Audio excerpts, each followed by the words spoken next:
राधे राधे। कृष्णा की दासी में आप सभी का स्वागत है। कैसे हैं आप लोग? आशा करती हूँ अच्छे होंगे, स्वस्थ होंगे। भगवान हरि की कृपा पर सदा बनी रहे।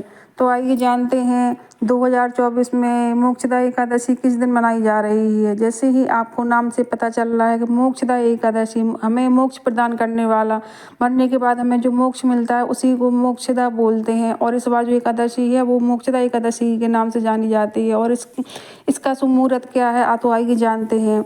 मोक्षदा एकादशी 11 दिसंबर की सुबह 3:42 से प्रारंभ हो जाएगी और 12 दिसंबर की सुबह 7:05 तक रहेगी। मोक्षदा एकादशी का पारण समय है सुबह 7:05 से लेकर 9:09 के बीच रहेगा। और तो आइए जानते हैं कि एकादशी हमें किस दिन मनानी है। तो एकादशी हमें 11 दिसंबर की मनानी है और व्रत का पारण हमें 12 दिसंबर को करना है। जैसे ही आपको नाम से पता चल रहा मोक्षदा एकादशी है, मोक्ष प्रदान करने वाला, यह व्रतों में श्रेष्ठ है। एकादशी भगवान श्री कृष्ण को अति प्रिय है और हमें मोक्ष प्रदान करता है। अगर हम इसका व्रत रखते हैं तो हमें अपने जन्म मरण के से हमें मुक्ति मिल जाती है और हमें मोक्ष की प्राप्ति होती है। जैसे कहीं आपने सुना होगा पुनरपि जन्म पुनरपि मरणम, तो हमें बार बार जन्म मरण के चक्र से हमें मुक्ति मिल जाती है और हमें मोक्ष प्रदान हो जाता है। और आप लोग भी इस व्रत को करिएगा, यह व्रतों में सर्वश्रेष्ठ है। और कहीं कहीं इसे अनेक नामों से जानते हैं, जैसे कहीं पे वैकुंठ एकादशी और गीता जयंती के नाम से भी जानते हैं, क्योंकि श्री धाम वृंदावन में और तिरुपति बालाजी में वैकुंठ के द्वार खुलते हैं। वैकुंठ के 7 द्वार होते हैं और हमें वहाँ पर पूजा अर्चना विशेष प्रकार की जाती है और हमें इस प्रकार व्रत करने से अनेकों गुना फल मिलता है।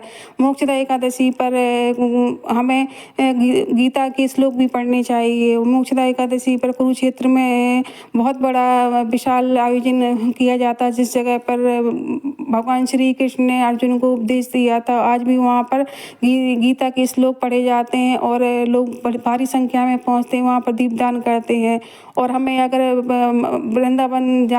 हमें वृंदावन में भी जाने के हमें अगर भगवान श्री कृष्ण की पूजा करने का मौका मिलता है तो बहुत अच्छी बात है, क्योंकि उस दिन वृंदावन धाम में रंग महल में दामोदर भगवान श्री कृष्ण के दामोदर रूप की पूजा होती है। ये विशेष प्रकार की होती है और रंग महल में दरवाजे वैकुंठ के द्वार खुलते हैं, जिसमें 7 द्वार होते हैं। और हमें एकादशी का व्रत हमें बड़ी ही नियम पूर्वक करना चाहिए, क्योंकि ये व्रतों में श्रेष्ठ है। ये हमें बहुत अधिक फल प्रदान करता है। और अगर हमें व्रत बड़े नियम से रहते हैं तो हमें पूर्ण गुना फल मिलता है।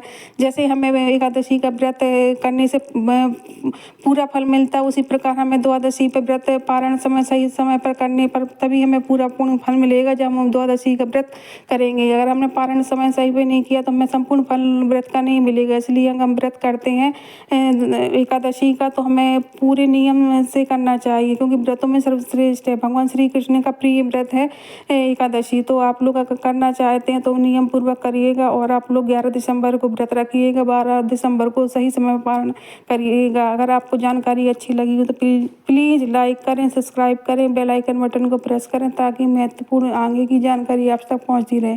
जय श्री राधे, जय श्री कृष्णा।